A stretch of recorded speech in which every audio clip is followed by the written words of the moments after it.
Hello, citizens of YouTube land. Hey. It's your president and your VP, and we're back once again, finally, after I don't know how long now, but with Last one we did, I think, was Scooby-Doo Moon Monster Madness. But with another episode of Scooby-Doo Saturday, now Scooby-Doo Sunday, because we're doing this on Sunday. Yeah. So, today's episode is Scooby-Doo and the Alien Invaders.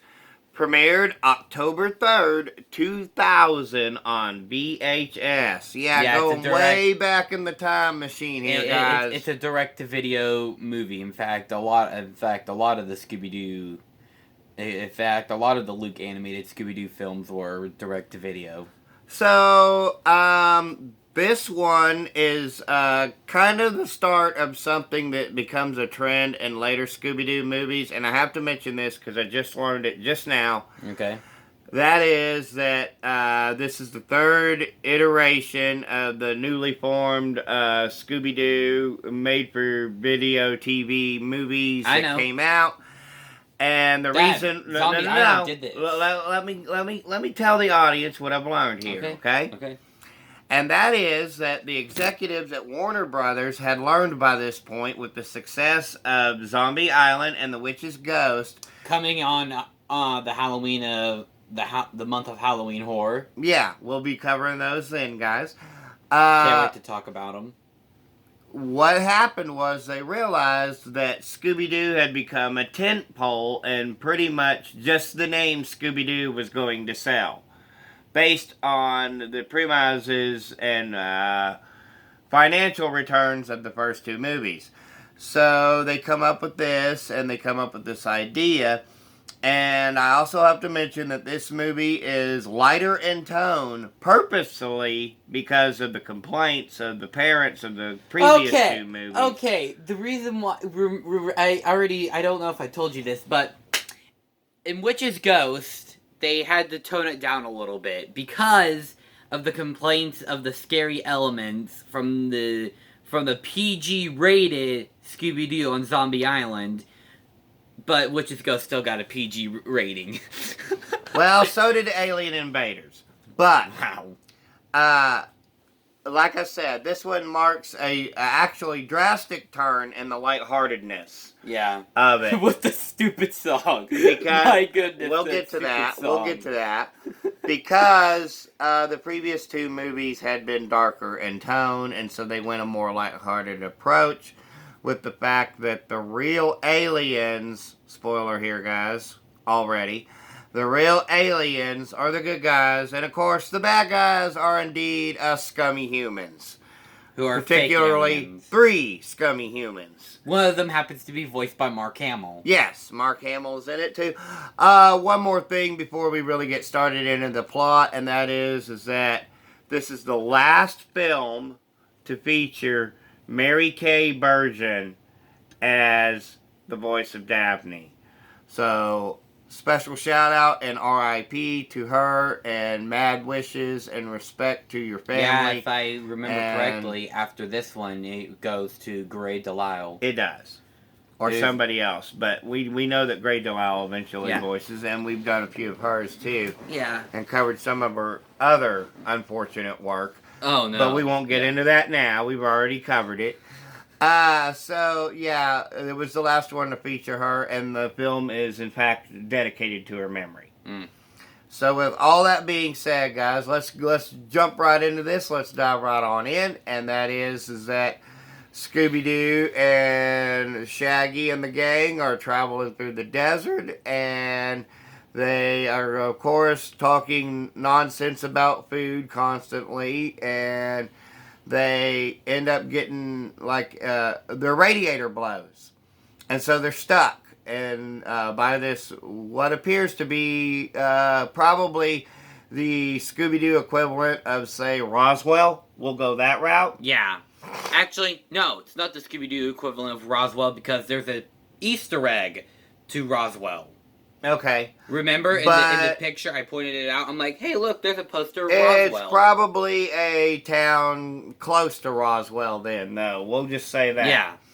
And it's not Roswell, New Mexico, but it's probably close to Roswell. We then pretty much translate to where 3 scientist-looking people are looking at some computer screens that are spouting some nonsense about alien life forms, and that they may be able to, via their Solf satellites, I say it like that.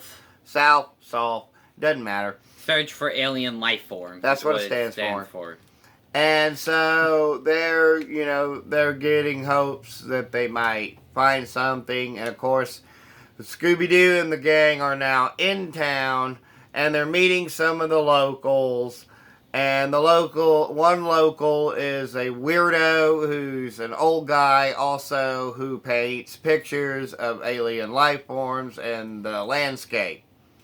And he's kind of a bit of a central character, really. Yeah, his name is Lester. Yeah.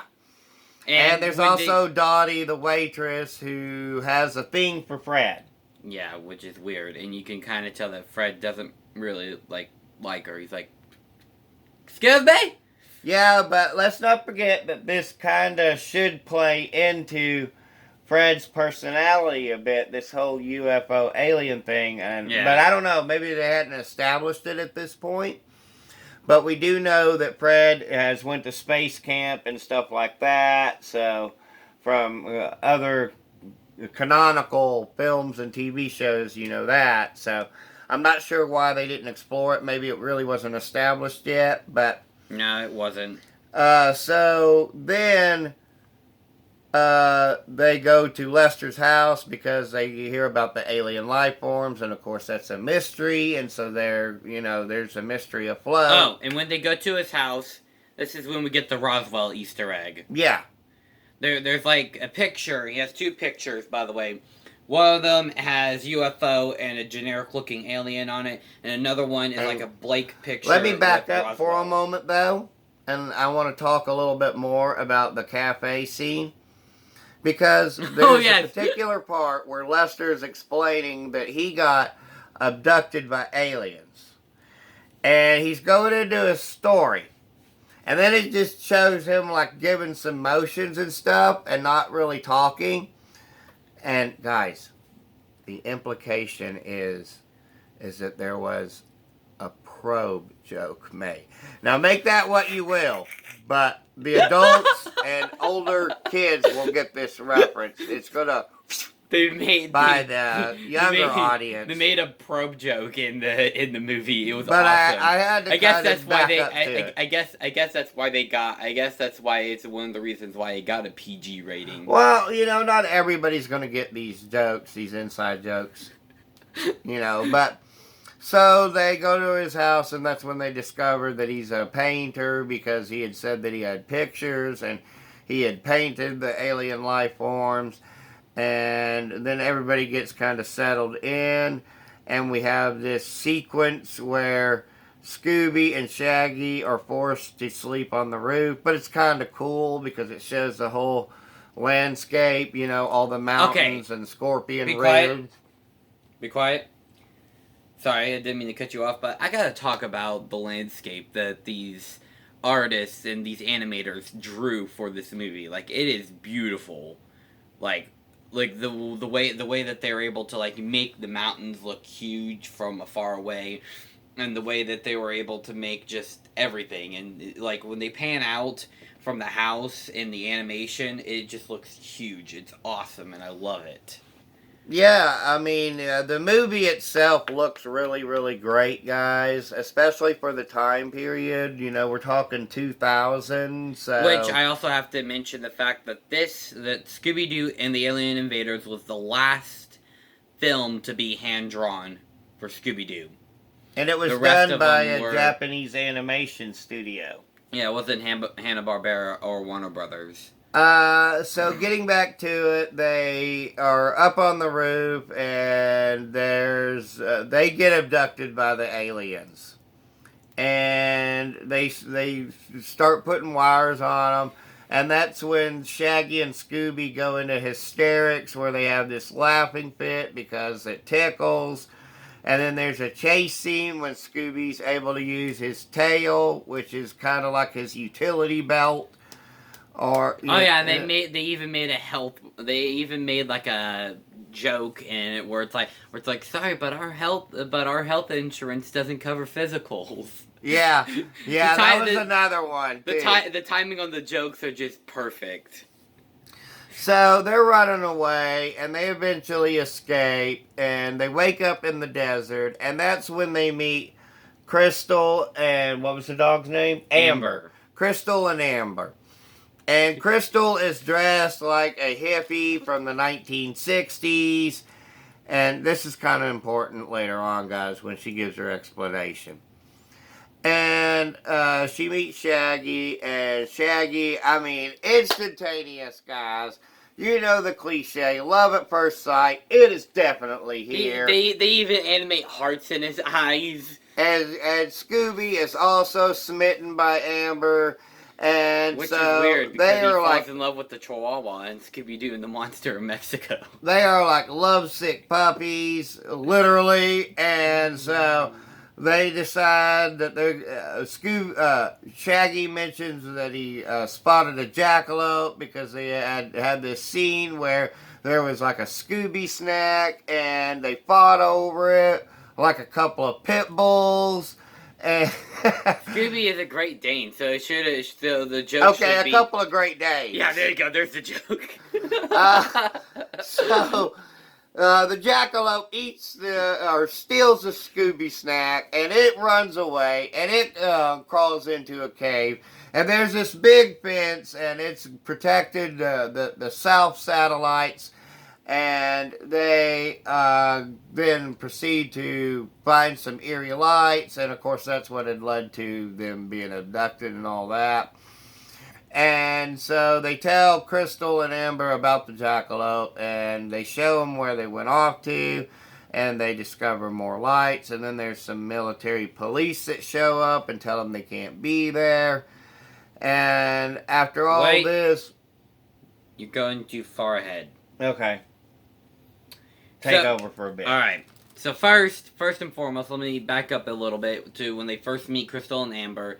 They tell them about the jackalope and stuff, and they're like, we can show you where they are, but first we gotta get to our friends in town. And they're like, here, we can give you a ride. And so they give them a ride to the cafe. This is important. This is important, don't worry. Oh, my eye itches, stupid allergies. The gang! Alright, so then Shaggy and Scooby, they're basically like head over heels for these girls. And this leads to a song called Groovy Look It Up. It's just so hilarious. It's stupid at the same time. And the punchline of the joke, because this entire song is a joke, and then it leads to the punchline where Shaggy leans in for the kiss at the ending of the song, and so does Scooby, and they wound up kissing each other. No, they were about to when they were interrupted. No, they did. They kissed each other, and then they realized that they kissed each other, and then they backed off. But for those of you out there who who might be gay or whatnot, it's not a homophobic joke, so don't take it as such. It's not a homophobic joke. It's just a joke that they wanted to make about how they weren't paying attention to their surroundings, just about their fantasy, and they accidentally wound up kissing each other. That's the punchline of the joke. Well, I want to throw that in there because some people might interpret it as such, and it's definitely not. So. It's just a joke about how they weren't paying attention. They were just in their fantasy. That's the whole joke. Yeah. And it leads to that punchline. Yeah. Excuse me, but I gotta get a drink. You can take over from there. Oh, don't forget to mention about Shaggy and Scooby's new look. Okay, so after the song, right, they go back into the desert and all that stuff that I said happens. So, they're getting picked up by, they're going to be picked up by Crystal and Amber again. And they are, Shaggy has his shirt tucked in, he's got his hair slicked back. I mean, he's put some cologne that he found in the restroom on. He He's going all out, you know. He's trying to look fly. He's trying to look pimping for this girl. He looks kind of handsome, if I'm being honest. And Scooby, he's dressed to the nines too, you know. He's looking dapper. Well, yeah, looking dapper. So they tell the gang they're going to see him later. And they go out with the girls, and they're going to jump the fence to see what's what. And they're going to explore more, but they're reluctant. And the girls kind of bat their eyes a bit at them. And like, oh, come on, Shaggy. Will you please help us and come with us? And, you know. And then this Shaggy's also leads to another joke. He melts, of course. He caves. Okay, so real quick. This also leads to another joke, and maybe a little bit of a homophobic joke, I don't know. But this leads to another joke, where Shaggy, he's trying to ask Amber if she has a boyfriend, and then the military police officer behind him, he's like, as a matter of fact, I don't. It's not a homophobic it's joke. Not. He's like, good, because I was wondering, and then he's like, wait a second. He turns around behind him, he's like, ah! And he runs away. It's not. It's all a good fun, guys. This is a good, fun movie. I can't stress that enough. You know, so, again, like I said, they are going to help the girls because they just melt. They're putty in these girls' fingers. You know what I'm saying? There's been some, it's a classic story. So it turns out that they weren't actually nature photographers. We forgot to mention that. At first she says she was a nature photographer, but turns out she's actually a government agent. Which is important. And that she needs Shaggy's help and all that to investigate alien sightings in the area. So the military police show up again, like he said, and the boys are trying to put on some fake karate moves to impress the girls and also fight the guards. And they're making the noises like you say it here. And so then the girls realize that they need to step in and save these two idiots. And so they press their little peace medallion necklaces they have on, and they turn into the aliens. And Crystal is looking like a humanoid, and actually Amber kind of looks like a lizard. It's like a bird lizard creature type that can stand on two legs, but can also stand on four legs. Has sort of like maybe like a reptilian bear. Let's go that route. Yeah, that's the only one bear. I know that can really. Don't call me an idiot, guys. I'm just dumb in this case. But we don't know what it looks like.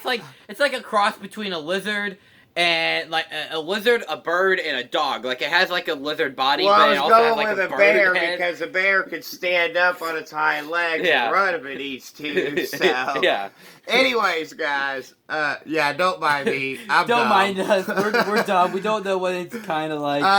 So to try to speed this up a little bit, guys.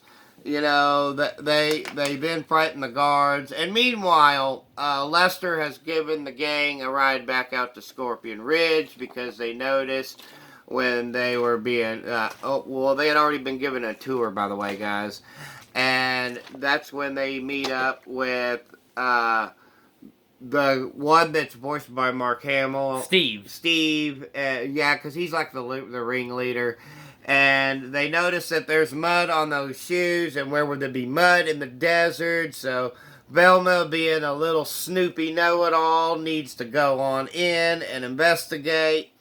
It's like, now that I think about it, maybe Velma needs a therapist because she is driven by this psychological need to investigate everything.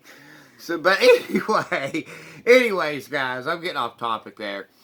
They go back out to investigate, and they're captured, and that's when Velma says, "You could drop the act now, Steve," in a condescending manner while she is trapped in the net.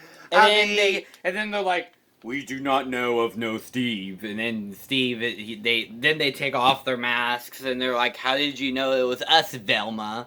And so that's when they talk about how it's all about gold and they're greedy. And Crystal and Amber actually saved the day in the end, and they all get arrested. They turned out to be real aliens. Yeah. As we find out. And so... And it turns out they were really government agents.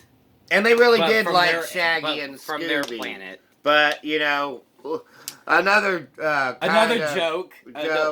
They're like, but I've heard that long distance relationships don't work out. Yeah. So it kind of ends on that after they get into a fight over Scooby snacks because they have to try to forget about Crystal and Amber. And I'll just go ahead and use like a Funny or Die reference here. And that is, and we never saw them again. I won't go that far. Yeah, we won't go for the actual joke. Yeah. For the actual punchline of the joke. Guys, final rating for me on this one. It's fun. You know, check it out. You can find it on the Boomerang app. And it's probably even playing on Boomerang, the channel, in the near future, I'm sure. So, it's a classic. Definitely check it out. My final rating for it is 4.5 out of 5. What say you? It's going to get a 5 out of 5 for me. Now, let me explain why mine's a 4.5 out of 5 real quick. Is it because some of the jokes? No. The animation? Or was it because they revealed the mystery too fast? No. It's because Scott Innes is the one that I kind of sort of have a little bit of a problem with. He does a decent enough job as the voice of Shaggy. But I'm sorry, guys, I'm being a little biased. But, you know, this is our show anyway, so I can spout this out.